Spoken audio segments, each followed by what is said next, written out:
Nautay-utay ko din siya na punasan isa-isa. So, ang dami nito guys. Puno ito dito sa kahon. So, puno siya dito sa isang sako. Ngayon, nautay-utay ko na siya na linisin.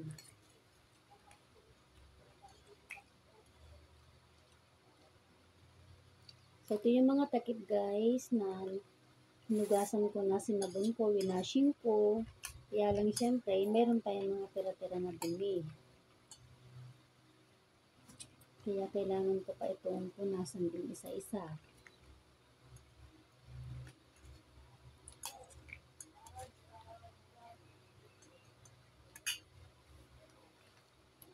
Sa mga nagtatanong, alam niyo ba na ang ganitong gawain ay isang malaking tulong din sa pang-araw-araw nating pangangailangan.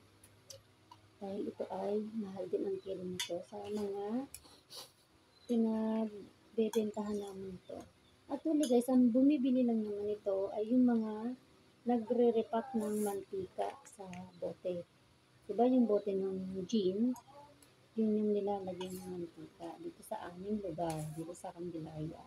So, ito yung kanilang nagiging takip. Marami akong mga video guys, mga latest video na itong mga takip na ito, kung saan ko ito pinakuha, at kung ano yung mga ginagawa ko dito, yung para siya malinis. Kasi sobrang madumi talaga ito. Alam niyo naman, itong mga takip na ito ay galing ko sa kalakal, kaya expect nyo na talagang marurumi as in. Hindi lang marurumi, mababaho pa. Ang sama talaga ng amoy. Kailangan lang tatagay natin para tayo ay magkaroon ng dagdag na income.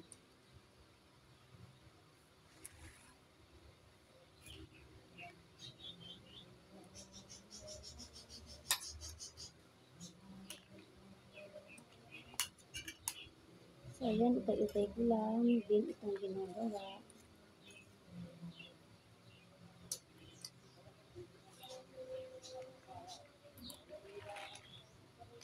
So, yung mga iba guys na sobrang dikit ng dumi na hindi ko kayang linisin sa pamamagitan ng pagpupunas, ayan, yung hindi natin malilinis, uulitin ko pa ulit ito na ipababad sa powder, sa sabon panlaba, at saka kukuskusin ko din siya. Babrasin ko pa ulit ng isa-isa.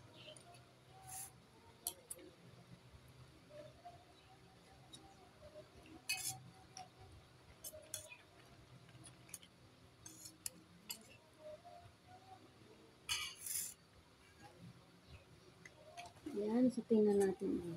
So, konti na lang to guys. Ayan. So, ito na yung ating nalinis. Ayan, talagang ano na siya. Yung linis niya is quality na talaga. Kasi syempre, alam niyo naman, itatakip ito sa mga mantika, sa bote ng mantika. So, hindi pwede na madumi ang mga takip. Kailangan talaga siya ay malinis.